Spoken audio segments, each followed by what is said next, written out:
We're going to go ahead and ask Sally Absher from Knoxville to come and go ahead and start with her presentation. She'll cover a lot of the issues that you would have seen on the video. We may still see the video, but right now we need to go ahead and let her get started with her presentation. Thank you, guys. Sorry about the technical difficulties. We need about a couple of 13-year-old kids here to figure this all out.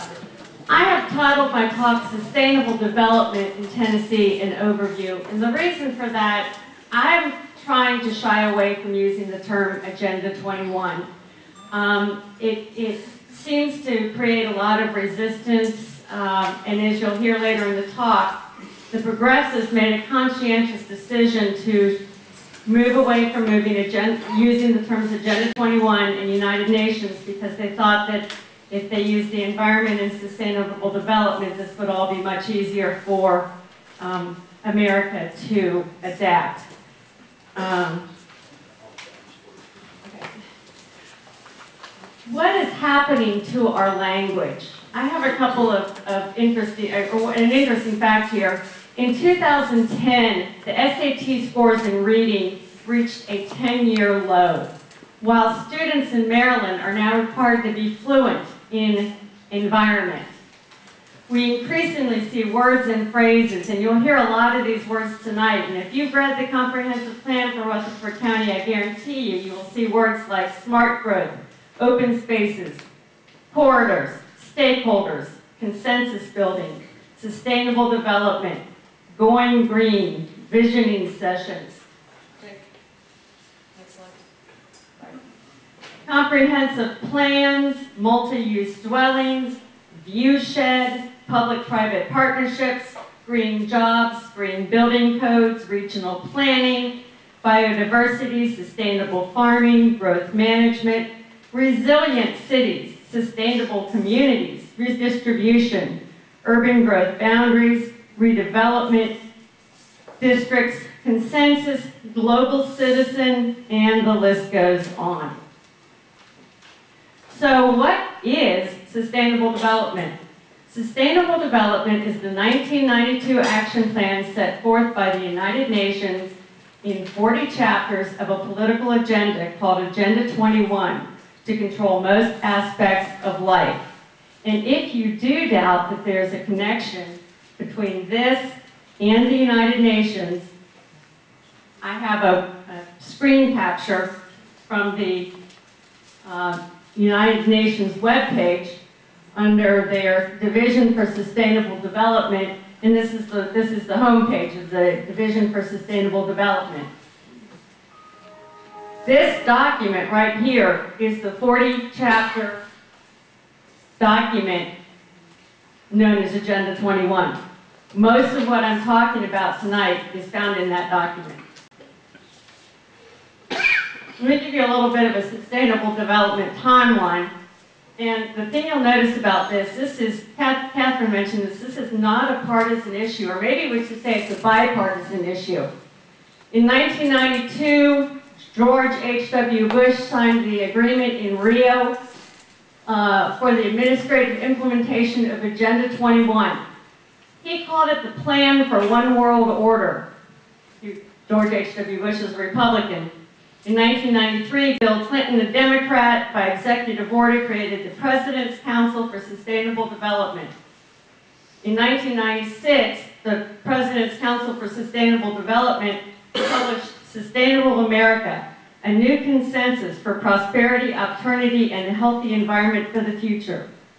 In 1997, counties and mayors, both Democrat and Republican, created the Joint Center for Sustainable Communities. In 2001, the National Governors Association jumped on board, both Republican and Democrats, endorsing smart growth. And if you're not aware, and you folks in the rural areas need to really look into this, Google, Barack Obama signs Executive Order 13575 creating the White House Rural Council. This June is the 20-year anniversary of the Earth Summit in Rio, and that's where George H.W. Bush signed the original document. The goals of sustainable development, and these are found in that 40 chapters Agenda 21 document, are to change consumption patterns, to promote sustainable human settlements, to plan and manage all land resources, ecosystems, deserts, forests, mountains, oceans, freshwater, and agricultural, to control rural development, to ensure equity, and I point out that this is social equity, or social justice, not equal justice. Increase powers for non-government organization, redefine the role of business and finance, business and finance resources, and all of these things, according to this plan, were being accomplished on a global, national, and local level. There are 5 different paths to sustainable development. I'm going to list them here, but we're only going to talk about the first 2. The first 2 paths call for strict land use policies, and these are the wildlands or the rural plan and smart growth or the city plan. Before I get into that, though, if you're going to talk about sustainable development, it's really good to have an understanding of what is unsustainable according to the documents and the policies behind Agenda 21. Large hoofed animals, beef cattle, grazing, refrigeration, air conditioning, irrigation, golf courses, ski slopes, modern agricultural equipment, paved roads, fences, paddocks, and dams. Now, this is Tennessee. TVA has a lot of dams in Tennessee, and if you haven't heard, there are up in Oregon and Washington, they are imploding dams, blowing them up to release the water so that the fish downstream have more water. Population growth is unsustainable. Property rights, single-family homes, cars, pesticides, fertilizers, fossil fuels. The list goes on. This is a partial list. The source for this list is the UN Global Biodiversity Assessment Report. You can purchase it on Amazon.com. There's no sales tax on that until 2014, when our governor is going to do an internet sales tax. Real quickly, the Wildlands Project, which is the rural plan, was created by David Foreman of Earth First, who was what's known as a radical environmentalist, calls for rewilding of 50% of all land in every state. And that means taking 50% of all land back in every state back to the condition it was when America was discovered. If you enjoy hiking in the Smoky Mountains and you think, great, then I can go hike in the Smoky Mountains, no you can't.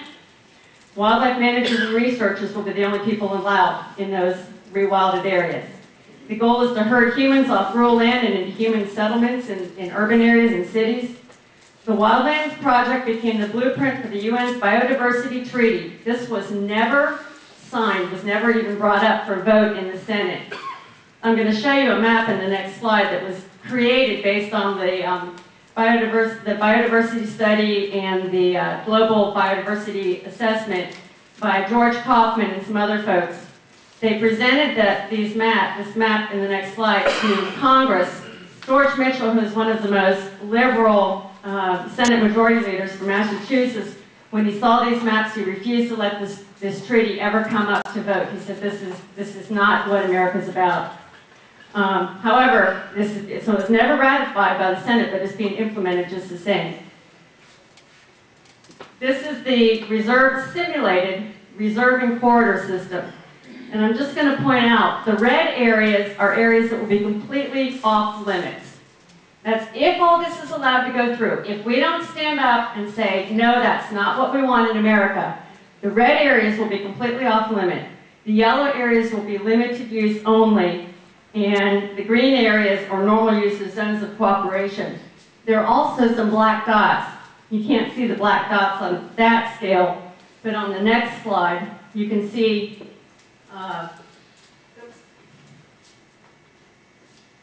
here's Murfreesboro. Here's Knoxville, where I'm from. Here's the Smoky Mountains.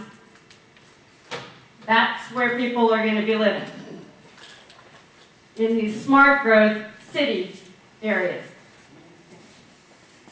Once people are moved into the city, a line will be drawn around the city. These are called urban development areas. No growth will take place outside of that line. Now, this is what I call unintended consequences. If you are a thinking, reasoning person and you're only allowing people to live inside an urban development area and not allowing anybody to live outside of the urban development area, the land values outside of that land will plummet, while the land inside will be extremely expensive. The area outside of the urban development areas corresponds to the red and yellow and green areas on the wildland map I just showed you. The population is concentrated in the cities, which could potentially lead to housing shortages in the urban areas. Congestion, air pollution, and housing shortages may result in population controls, like China, one world, one child policy. Green regulations for home building, which necessarily increases housing costs, and gee, that seems to also result in higher taxes. Refusal to build or repair roads to influence you to be less auto-dependent and promote a walkable, livable community, which that sounds wonderful unless you want to go visit grandma for Thanksgiving. Housing built with little or no parking near public transportation, often a rail line, and the buildings may have stories or offices on lower floors and living space above so people can walk to work. Don't think this can't happen. I have a friend who just moved to Knoxville from San Francisco, California. The houses that are being built in San Francisco do not have garages because they don't want to encourage anybody to have a car. Fireplaces, if the house has a fireplace, you can only burn a fire in your fireplace on certain days of the week. So I've zoomed in a little bit more on this simulated map. Again, here's Murfreesboro. It's right on the edge of its red zone. It's mostly surrounded by yellow. Smyrna, McMinnville, Franklin, I don't know where some of you not from Murfreesboro are from. But that gives you an idea. We took, in Knox County, we took these reserve maps. I have a friend who's an engineer, works for an engineering firm, he's a GIS guy. He laid the footprint of Knox County, blew up the base map and laid the footprint of Knox County with the major roads. This is I-40. I-40 west, but it's actually southwest, isn't it? I live right there. I'm in the red zone. I kind of like my house, and I kind of want to keep living there. So you may be asking, why have I never heard of Agenda 21? Although quite a few of you have. In 1998, an advisor to the President's Council on Sustainable Development recommended that the term Agenda 21 and UN references be dropped to more easily implement sustainable development in the United States. Agencies and planners changed their terminology to smart growth and other environmental-friendly terms.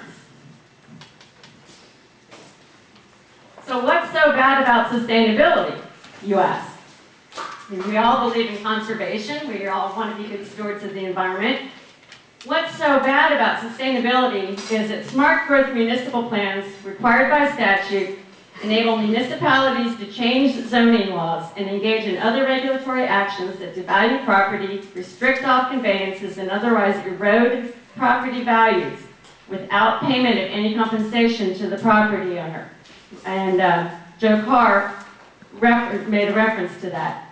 You may have seen these stories in the news. Mike and Chantel Sackett faced hundreds of thousands of dollars in EPA fines for building their dream home on their property in Idaho. They had a lot in a subdivision. There were houses that were already built. They went in to build theirs, and the EPA said, no, you can't build there. Planners in Carver County, Massachusetts, forced citizens to accept solar farms that few want. In Dade County, Florida, the local government is forcing 1,500 homeowners from their property. There was a man in Middle Tennessee who lost the home that he built himself due to a bike path extension. Here are some other things that are happening in Tennessee. Chattanooga is implementing a 16-county, 40-year plan. 16 county. Here's the thing. 9 counties are in Tennessee, 5 are in Georgia, and 2 are in Alabama. And you're going to have a centralized regional bureaucracy controlling this, controlling people in 3 different states. So you should ask, what happens to my local elected officials? What happens to my commissioners or my city council or my mayors if we're all lumped together into this regional area? In the Knoxville area, Plan ET just kicked off. 5 counties, Knox, Anderson, Blount, Union, Loudoun. In the Nashville area, 9 of the 10 surrounding counties have or are in the process of developing comprehensive 2035 plans. In the Memphis area, what's known as Livable Memphis, has the following goals. And tell me if any of these words might sound familiar from our list of buzzwords.